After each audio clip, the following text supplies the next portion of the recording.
My mother was in the emergency room. The line between life and death was as thin as a razor's edge. The neurosurgeon was demanding a $50,000 deposit to perform an emergency craniotomy. I tore back to our house like a madwoman, flung open the heavy door of our home safe to grab the certificate of deposit, but the folder was empty. It was just gone. The $2 million CD, the only thing I had to hold on to my mother's life, had vanished. When I stumbled back into the living room, my mother-in-law was serenely sipping a green tea latte. Her eyes lifted, a smirk playing on her lips. "What are you looking at? There's no money of yours in this house." This is the story a listener sent to our show. We're sharing it today to invite your advice and wisdom in the comments below. Welcome, everyone, to the Life Unfiltered podcast. Today's story is titled, "My Mom Had a Stroke, but the $2M in the safe was gone." My mother-in-law just smirked and said, "There's no money of yours in this house." So I made a decision that left her speechless. The story begins. That day, a torrential Chicago rainstorm had broken over the city. The downpour hammered against the windshield of the Uber, a relentless drumming that echoed the agony in my heart. I sat in the back, my hands clenched so tightly my knuckles were white, my whole body trembling uncontrollably. Just 15 minutes earlier, the shrill ring of my cell phone had shattered a quiet afternoon at my financial analyst job in the Loop. On the other end, a nurse's voice was urgent.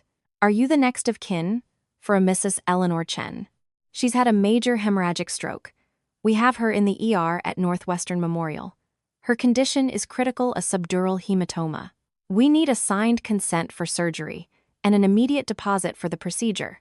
You'll need at least $50,000, she added.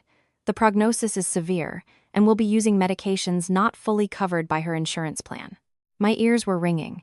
My mother, the woman who had worked 2 jobs to raise me, who just that morning had texted me to wear a scarf, "The wind off the lake is brutal," was now lying on the precipice of death.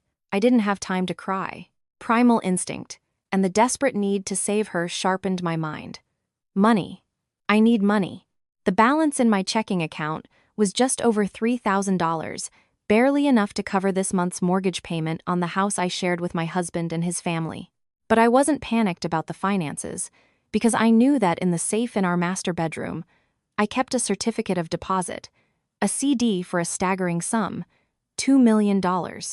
It wasn't lottery money, and it certainly wasn't a gift from my in-laws. It was blood money, literally. 4 years ago, my father, a brilliant and dedicated structural engineer, was crushed to death under the rubble of a downtown high-rise project. The collapse was caused by a subcontractor who used substandard steel to cut costs. My father's life was compensated with that $2 million settlement. When he died, my mother was a wreck. She withered away, losing all will to live. She signed the entire settlement over to me, her only child, saying through her tears, "Ava, you keep this. Don't waste it. This was your father's life. Keep it as your safety net. If I ever get sick, I don't want to be a burden to you." I guarded that CD like a sacred trust. I kept it in the safe, protected by a dual digital and key lock system. Besides me and Kevin, my husband, no one else knew it existed. The Uber screeched to a halt in front of our Naperville home. I threw the driver a $50 bill, "Keep the change," and sprinted through the manicured lawn into the house. The house was eerily quiet. I flew up the stairs to the second floor, burst into the bedroom, my fingers fumbling as I punched the code into the safe's digital keypad. Beep, beep, beep, click. The heavy steel door swung open. I reached into the bottom compartment where I always kept the red portfolio containing the CD. It was empty. My heart stopped. In a frenzy, I pulled everything out, dumping documents all over the floor. Insurance policies, our marriage license, passports, all there. But the green and white certificate from Chase Bank was gone. The safe showed no signs of being forced. The code was unchanged. In that instant, an icy dread snaked up my spine. Besides me, only one other person knew that code: Kevin, the man I loved, the man who had sworn to protect me for the rest of his life. I staggered to my feet, the room spinning. My throat was tight, I couldn't breathe. My mother was waiting to die in a hospital, and the one thing that could save her had been stolen, right here, in my own home. I stumbled down the stairs, my legs like lead. As I reached the living room, I froze. My mother-in-law, Brenda, was sitting with her legs crossed in a plush armchair. On the coffee table was a plate of imported grapes and a steaming mug of artisanal tea. Her composure was so serene, so utterly disconnected from my frantic terror. From the kitchen, Kevin emerged, wiping his hands on a dish towel. Seeing my disheveled state, my face drained of all color, he stopped short. A flicker of guilt crossed his face before he quickly looked away. "The CD," I rasped, my voice a broken, unrecognizable sound. "Where is the $2 million CD?" Brenda slowly set her mug down on the table, the ceramic clinking against the wood in the suffocating silence. She looked up at me, her lips curling into a derisive smile, her eyes completely devoid of the shame of a thief. "What on earth are you screaming about? You come home, don't even say hello to your mother-in-law, and start making accusations like a common criminal." I walked right up to her, my chest heaving. "Brenda, I'm asking you about the certificate of deposit from the safe. My mother had a stroke. She's at Northwestern. The surgeon needs a $50,000 deposit for emergency surgery, right now. Please, just give it back to me. We can sort everything out later, just let me save my mom." I thought. Faced with a matter of life and death, even the cruelest person would show a sliver of humanity, but I had grossly underestimated the malice of this woman. Brenda leaned back in her chair, jutted her chin out, and spat each word like a shard of glass. "What CD? In this house, from the bricks to the bowls to that very safe, everything was paid for by the Miller family. You moved in here, a freeloader for years. Where would you get that kind of money to begin with? There's no money of yours in this house." I was paralyzed. Her words were like a splash of boiling water on my face. A freeloader.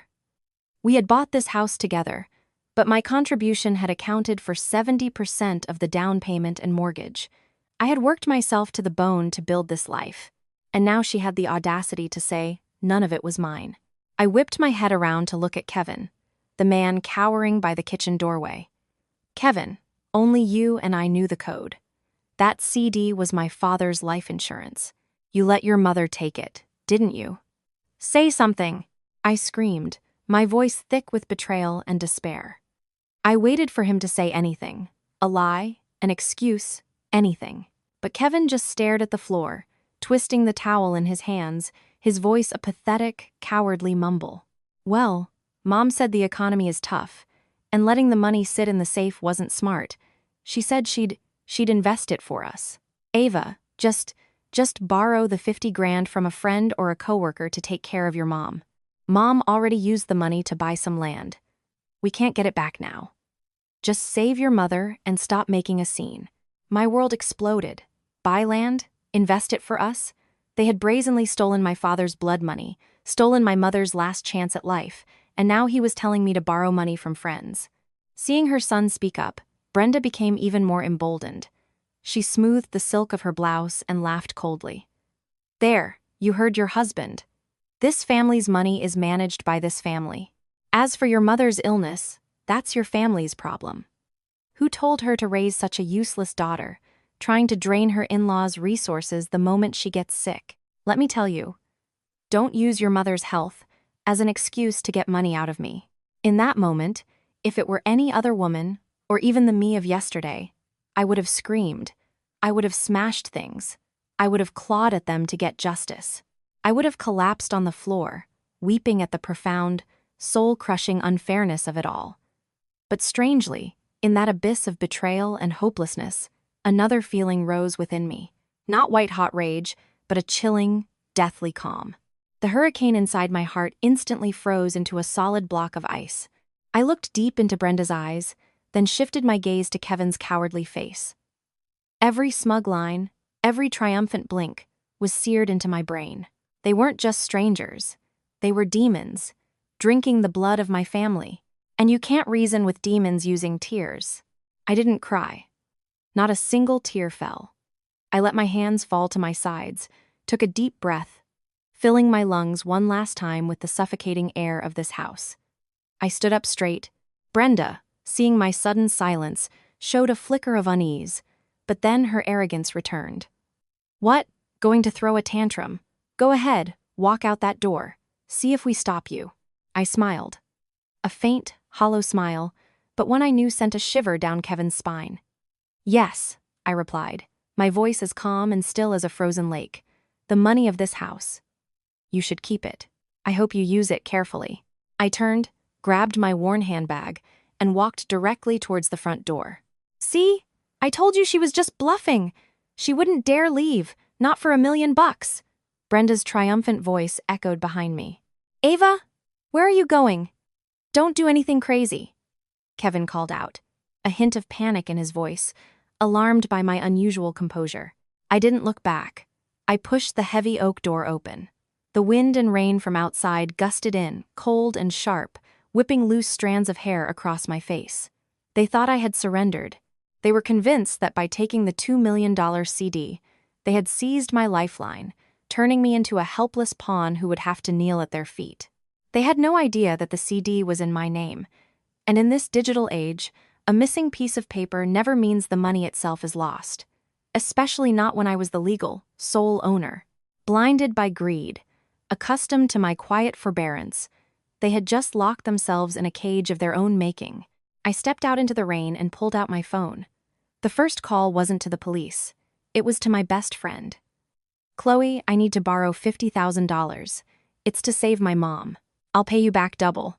The second call was to the 24/7 hotline for Chase Private Client, the bank that held my $2 million. "Hello, my name is Ava Chen. I need to make an emergency report. My certificate of deposit has been stolen. I request an immediate and total freeze on the account. Block all transactions, withdrawals, transfers, and any power of attorney authorizations until I appear in person with law enforcement." The agent on the other end confirmed the action was successful. The freeze was activated. I stood on the porch, looking back at the brightly lit, 3-story suburban house. In my mind, there was no longer any trace of love or obligation. They thought they were holding $2 million, a fortune that would change their lives. They were wrong. That wasn't just money. It was the price of my father's life. And starting tonight, I would let that blood money become a time bomb, slowly tightening around their necks, methodically destroying the sham of this respectable, upper-middle-class family. The game had just begun. Northwestern Memorial Hospital at night was a sterile, cold white world that reeked of rubbing alcohol. I sat hunched on a waiting room bench outside the surgical wing, hugging my trembling shoulders. The red light of the surgery in progress sign cast a crimson glow on the polished linoleum floor, the color of blood. Yes, blood. Seeing that light, the memories of 4 years ago flooded back, strangling me. It was so brutal, so painful, I had to bite my lip to keep from sobbing aloud. 4 years ago, on a stormy night just like this one, I got a call from the construction site where my father worked. My dad, a man of integrity, a lifelong engineer, had been crushed by a massive concrete slab when the scaffolding gave way. It wasn't his fault. The contractor, Omnicorp, had used substandard materials and rushed the job to meet a deadline. When my mother and I got to the hospital, all that awaited us was a white sheet covering the mangled remains of my father. My mother fainted in my arms. Her hair seemed to turn gray overnight as we held a vigil by his casket. The incident was a major scandal in the construction industry. To silence the media and avoid criminal charges, Omnicorp executives came to our home, practically kneeling, and offered a massive settlement, $2 million. They laid stacks of crisp $100 bills on our dining table, the thick smell of money mingling with the scent of incense from my father's memorial. My mother, her eyes hollow, grabbed a stack and threw it in the CEO's face, screaming in despair, "What is this for? Can your money buy back my husband's life? Can it give my daughter her father back? But the dead cannot be brought back, and the living must go on." With the advice of relatives and our lawyer, I signed the non-disclosure agreement and accepted the settlement.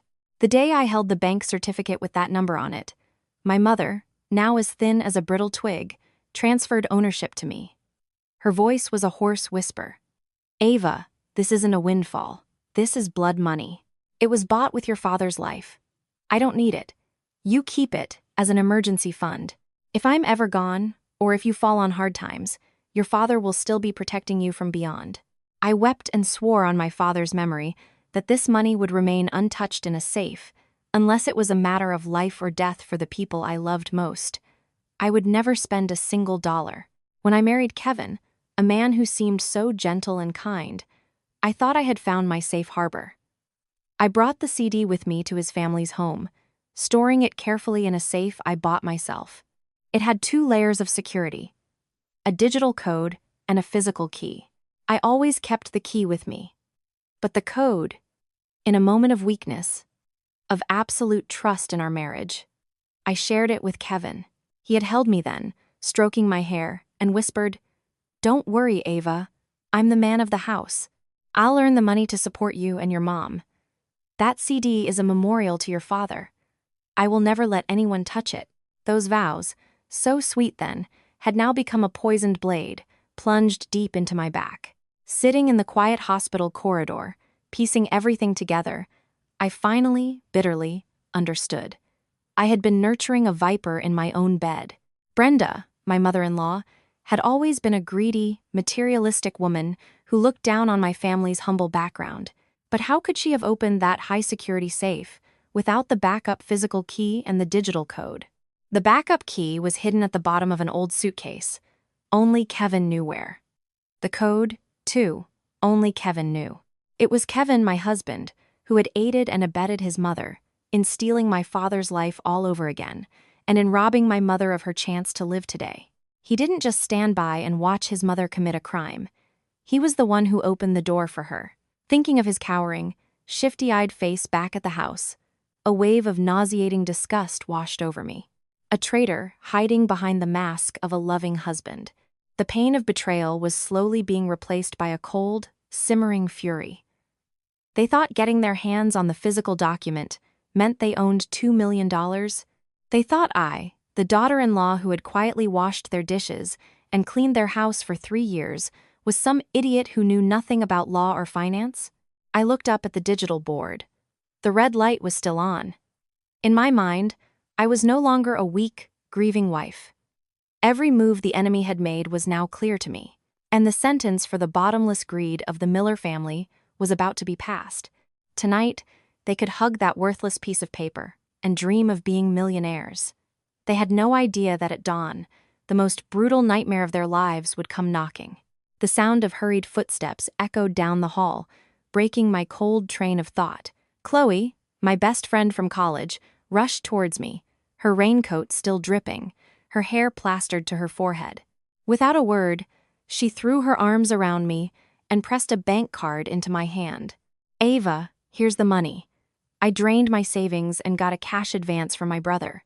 It's the full $50,000. Where's the admissions office? Let's go pay. We can't let anything happen to your mom." Chloe's voice was choked with emotion, breathless and urgent.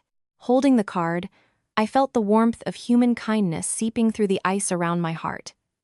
A friend, practically a stranger to my mother, was willing to empty her accounts to save her.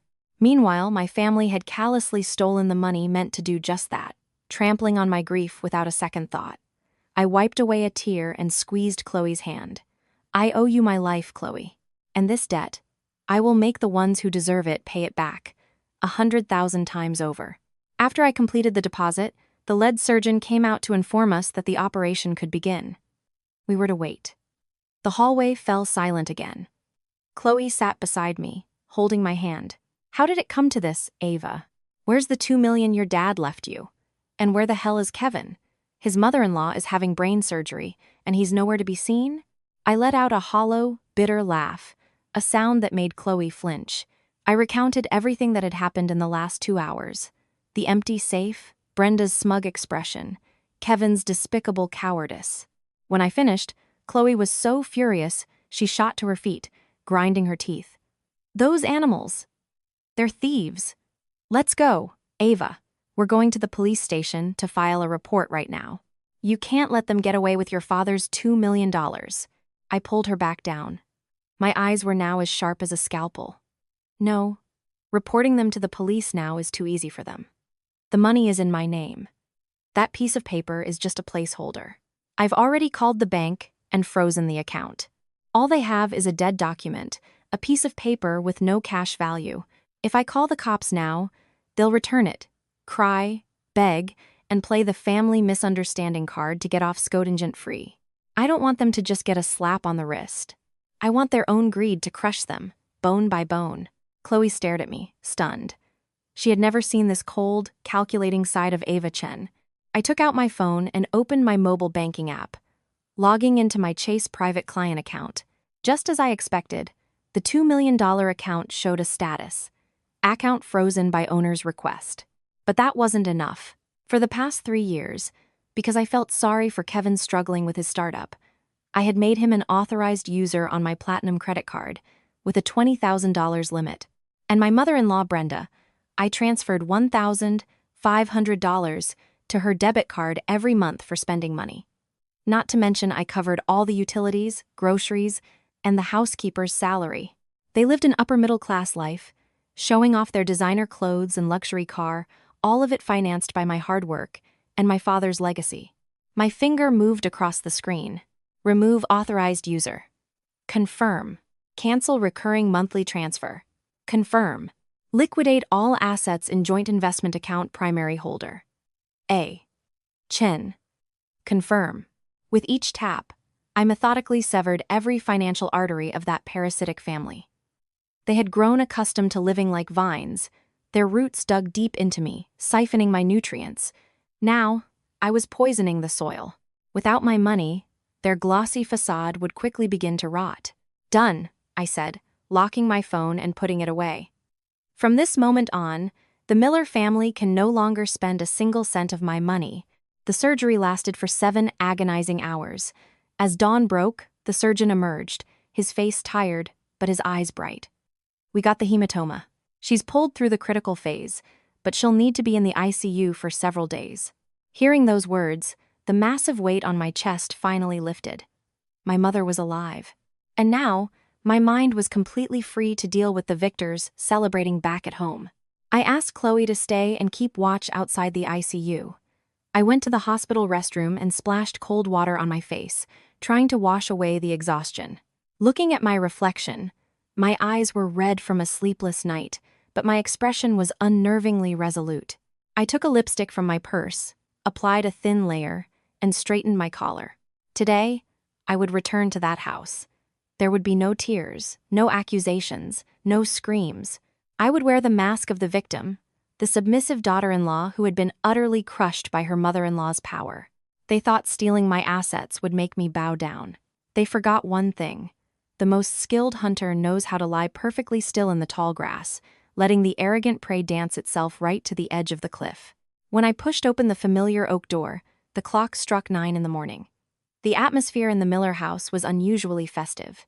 The living room was flooded with sunlight and boisterous laughter. On the mahogany coffee table were scattered glossy catalogs for luxury real estate developments. Brenda, my mother-in-law, was wearing her gold-rimmed reading glasses, pointing at a picture of a lakeside mansion. Sitting next to her was Tiffany, my infamous sister-in-law. She was divorced and had been living off her parents for the past 2 years, always acting as if she had the right to order me around like a maid. Seeing me walk in, looking unsteady from exhaustion, their laughter died down. Kevin, who was making coffee at the bar, turned and saw me. His eyes flickered with discomfort before he quickly adopted a mask of indifference. Well, look what the cat dragged in. I thought you said you were leaving for good.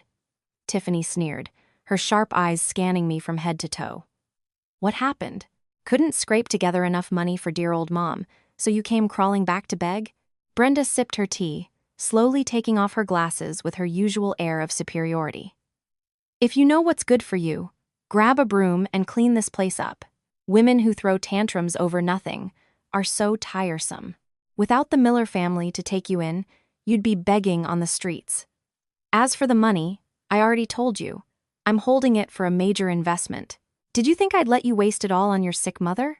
That would bring ruin upon this house. They were the same. Vicious, cruel, and shameless to the core.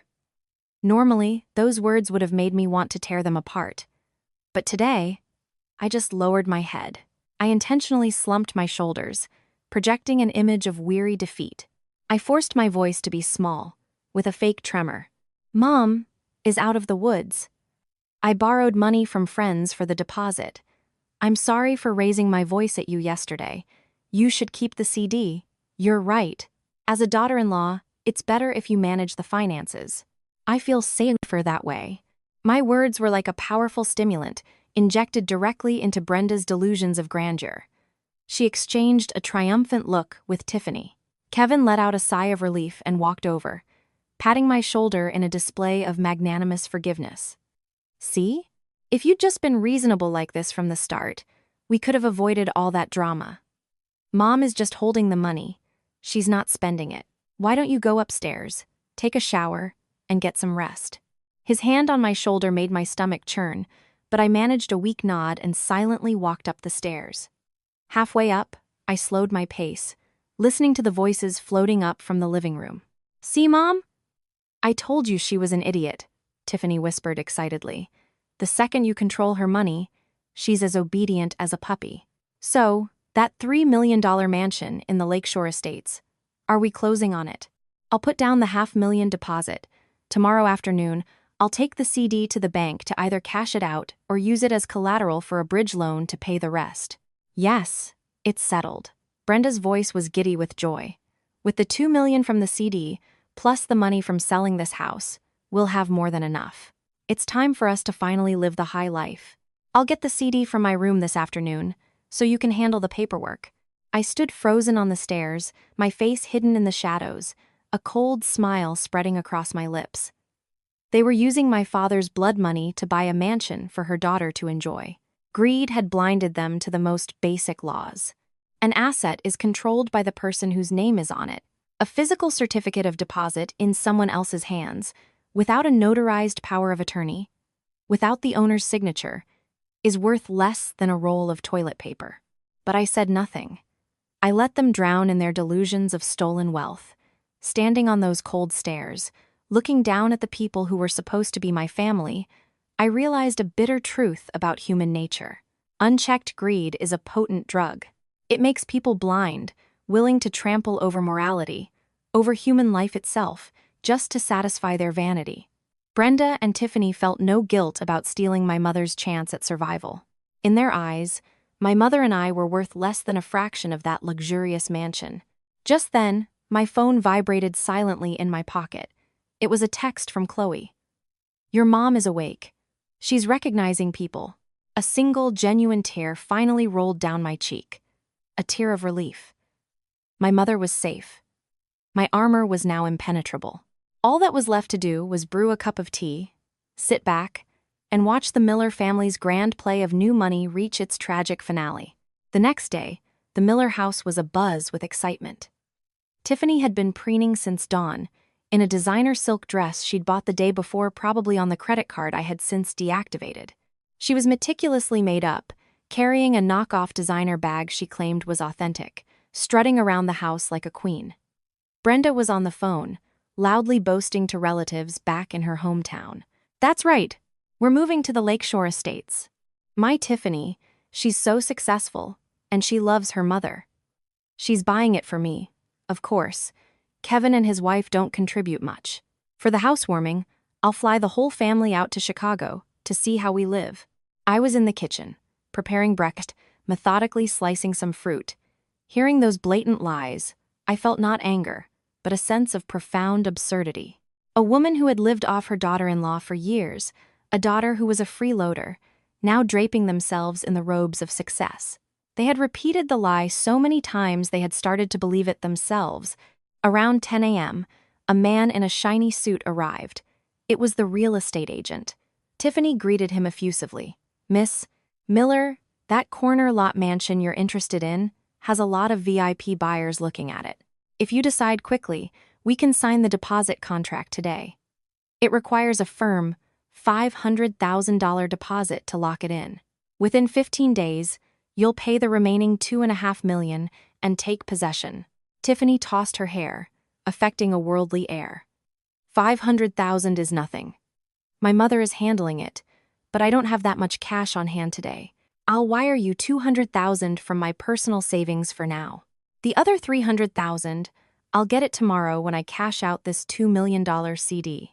With that, she pulled the green and white certificate from her purse, holding it up with a pointed glance towards the kitchen. Brenda chimed in, "Just draw up the papers. This family is drowning in money.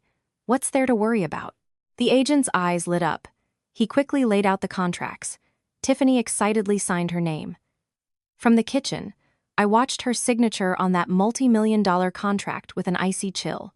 She had just committed her entire life savings, probably from her divorce settlement plus high-interest loans, to this deposit, all based on the fanatical belief that she could access my $2 million tomorrow. She had no idea that a real estate deposit contract is ironclad. If you fail to pay the balance by the deadline, you forfeit the entire deposit and can even be sued for breach of contract. That evening, the Millers held a celebratory feast. They ordered in lobster, king crab, and expensive French wine. I sat silently at the end of the table, eating a small bowl of rice and vegetables.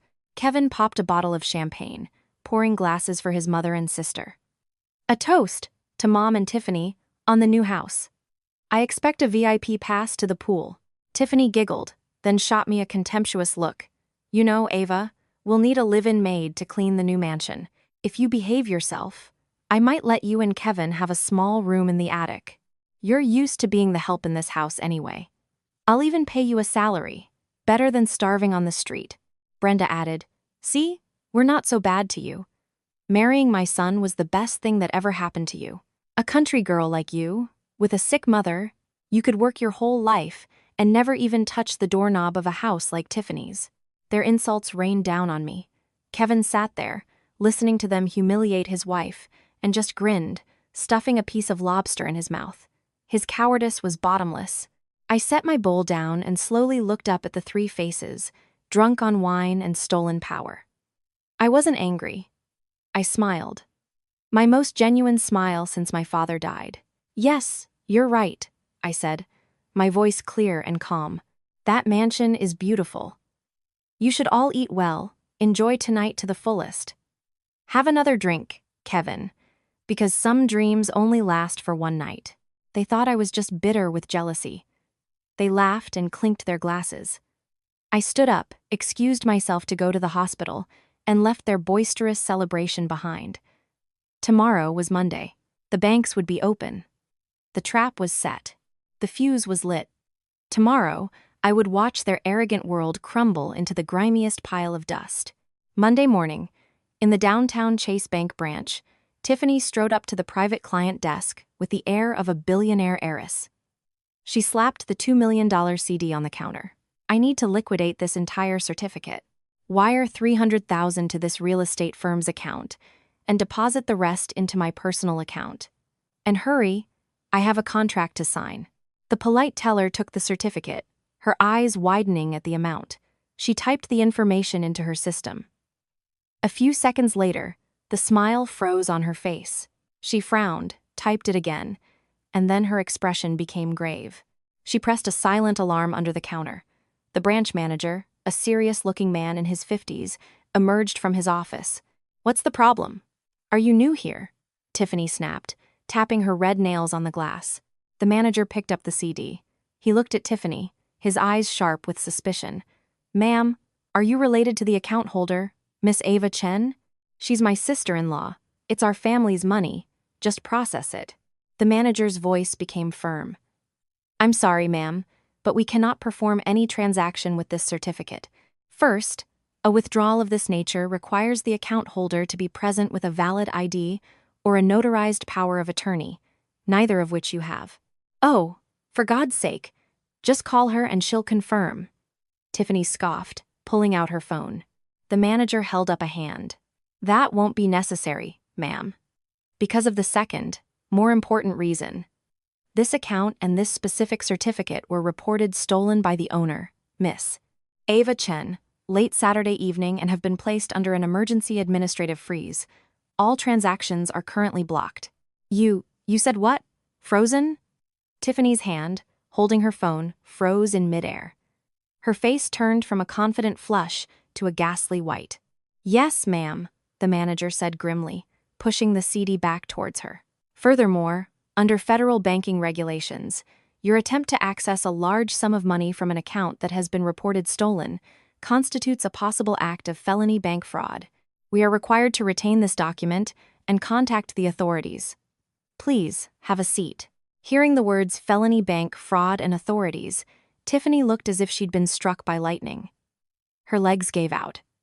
Her designer bag dropped to the floor. No, it can't be. That conniving bitch. She set me up. She shrieked in the middle of the bank lobby, before scrambling to grab her bag and bolting out the door, to the stunned and contemptuous stares of everyone present. At that moment, in my office, my desk phone began to ring incessantly. The caller ID read Kevin. I let it ring 3 times before I calmly picked up. It wasn't his usual voice. It was a panicked, animalistic scream. Ava, what the hell did you do? You froze the account? Tiffany is at home having a complete meltdown. Do you have any idea she just put down a $500,000 deposit on a condo? If she can't get that money, she's ruined. This whole family is ruined. His screaming was so loud, I had to hold the phone away from my ear. I smiled faintly, letting his panic hang in the dead air for a few seconds. Then I brought the receiver back to my ear and spoke in a low, slow, chilling voice, each word a shard of broken glass. But Kevin, you and your mother were so clear. There's no money of mine in this house. If that's the case, then you should all use your own money to buy your mansion. Don't call me. The dead don't usually send money to their robbers. And I hung up. Outside my office window, the sky was a brilliant, cloudless blue. The Miller family's nightmare had just begun. When Tiffany stumbled out of the Uber, she was no longer the glamorous heiress-to-be. She stormed into the house like a hurricane. Mom, you've ruined me! She froze the account. The bank said she reported it stolen. They're going to call the police for fraud. Brenda's face went slack with shock. What? Frozen? How? I took it from the safe with my own hands. Tiffany let out a crazed laugh, sweeping the tea set off the coffee table. You're an idiot, Mom. She's the owner. One phone call is all it takes. What am I going to do now? The $500,000 deposit. I borrowed $300,000 from Vinny the Shark at a crazy interest rate. The other $200,000 I got by secretly taking out a second mortgage on my ex-husband's house. If I don't pay the full $2.5 million by the end of the week, I lose the deposit and Vinny's guys will break my legs. The ugly truth was out. To achieve her dream, Tiffany had bet everything on my money. Now the trap had snapped shut. Then, what do we do? Brenda stammered. Call Kevin. Tell him to force Ava to unfreeze it. She's his wife. How dare she defy this family? Shut up, Mom, Tiffany shrieked. She despises us. Kevin already called her. And she basically told him to go to hell. There's only one way. Mom, you have to sell this house. Sell it now. Sell it cheap. Whatever it takes to save me. When Brenda balked at selling the family home, Tiffany flew at her, grabbing her by the collar. It was you. You're the one who told me to use her money. You said we would live like queens. Now you're trying to back out? Just as Kevin burst through the door, he was met with the sight of his mother and sister clawing at each other like wild animals. The family that had been so united in their greed was now tearing itself apart. But amidst the chaos, none of them noticed the front door swing open, and a figure step silently inside, like a phantom come to deliver a final judgment. I walked in, not with anger, but with the quiet dignity of a person carrying out a solemn duty. In my hands was not my purse, but a large, framed photograph of my father, his kind eyes looking out from behind the glass. They all froze, staring at me in the portrait. What is that morbid thing? Get it out of my house, Brenda shrieked. I ignored her. I walked to the grand mahogany cabinet, where Brenda displayed her collection of expensive liquor. I swept 3 bottles of scotch to the floor. They shattered, the dark liquid spreading across the hardwood like blood. I then placed my father's portrait in the center of the top shelf. Touch this, and see what happens, I said, my voice eerily calm. The man in that photo is the one who paid for the mansion you were dreaming of. I turned to face the 3 of them, their faces pale with a mixture of rage and a new, creeping dread. Yesterday, you told me there was no money of mine in this house. You were right. I have no money. but my father does. That $2 million wasn't a savings account. It was the price for his body being crushed under 10 tons of concrete. You wanted that money so badly you were willing to let my mother die for it. So, go ahead, use it. But know this. You took my father's blood money to fund your greed. Now you'll pay for it with the luck, health, and soul of this family. He's sitting right here, watching you. Let's see how you swallow that. Tiffany, driven mad by fear, lunged at me. Unfreeze the account. I don't care about blood money. Vinny's guys are going to kill me. I sidestepped, and she fell onto the broken glass, her hand slicing open. Your debts are your problem, I said, turning to Kevin. As of today, I'm moving out, but we're not getting a divorce. Not yet. I'm going to let you live in the hell you've created for yourselves. Enjoy it. I walked out the door, leaving behind Tiffany's hysterical screams and the sight of Brenda and Kevin, staring, terrified, at the stoic face in the photograph. The bomb had been detonated. The consequences were swift and brutal. 3 days later, Vinny the Shark's men showed up. They kicked in the door, slapped Tiffany around, and smashed furniture, giving her 1 month to pay back $450,000 principal plus interest, or lose a hand. The whole neighborhood watched the spectacle. Brenda became a nervous wreck. One rainy night, haunted by the portrait, she missed a step on the stairs and tumbled to the bottom, shattering her hip. The next morning, Kevin, sleep-deprived and tormented, crashed his car into a parked truck on his way to a non-existent job, suffering a compound fracture in his leg and a broken arm. Mother and son ended up in the same county hospital, covered in casts, their premium health insurance having been mysteriously canceled. And then came the final, most pathetic act of defiance. Their last asset, the house itself, was now mortgaged to loan sharks. They were broke, crippled, and disgraced. But Brenda, clinging to the last shred of her ego, decided to go ahead with her lavish 60th birthday party at the Drake Hotel. She borrowed even more money, believing the cash gifts from wealthy guests would solve all their problems. She even sent me a gold-embossed invitation, a final, desperate attempt to prove she was still on top. They had built the stage. I would simply provide the grand finale. The night of the party, the Gold Coast Room at the Drake was a sea of shimmering crystal and extravagant flower arrangements. Brenda, in a wheelchair, wore a red velvet gown, her face a mask of makeup hiding her despair. Kevin, on crutches, limped from table to table, playing the part of the successful son. Tiffany, in a sequined dress, flitted about, laughing a little too loudly. I arrived late, dressed in a simple, elegant black sheath dress. I walked to the head table and placed a small, velvet-wrapped box in front of Brenda. Happy 60th, Brenda. May you get everything you deserve. Her eyes lit up with malicious triumph. I knew you'd come crawling back. See? Without you, the Miller family is thriving. The party wore on. At 9:30 p.m., the manager approached their table with the bill. That will be $38,500 after the deposit. Kevin confidently handed over his credit card. A long beep. Transaction declined. He tried another. Insufficient funds. Brenda pushed her debit card forward. The manager swiped it. Available balance, $34.20. A suffocating silence fell over the room. Just then, the main doors burst open. Vinny the Shark and his crew stormed in. Tiffany! Payday! At the same time, two of Kevin's largest creditors, who had seen pictures of the lavish party on social media, barged in from another entrance. Kevin Miller, you owe us $200,000. The magnificent ballroom descended into chaos. The party of the year became a public shaming. Brenda finally fainted for real. Tiffany was dragged away by Vinny's men, screaming. Kevin was surrounded by his creditors, collapsing to the floor in a pathetic heap. He saw me watching from across the room and crawled towards me. Ava, please, save us. Use the $2 million. I'll be your slave. I'll do anything. I looked down at the man who was once my husband. Save you? I asked, my voice cutting through the noise.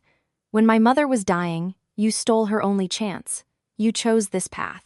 I took a white envelope from my purse and dropped it on the table. These are the divorce papers. My lawyer has already filed. They include financial statements, proving none of my assets are marital property, and I am not liable for any of your debts. I turned to the manager. The party was booked in their names. They are responsible for the bill. I looked at the creditors. They still have a house. You can put a lien on it. That's between you and them. Then I turned my back on the wreckage of their lives and walked out. I didn't look back. The air outside was clean and cool after the storm. My mother was home, safe, waiting for me. My father's $2 million was secure, a shield to protect us. I hadn't needed to scream or fight. I had simply stepped aside and let their own greed consume them. Sometimes, the coldest, quietest withdrawal is the most devastating punishment of all. I got into a waiting cab and smiled. The car pulled away from the curb, leaving the darkness behind, heading toward a new, brighter future that was entirely my own. The game was finally over.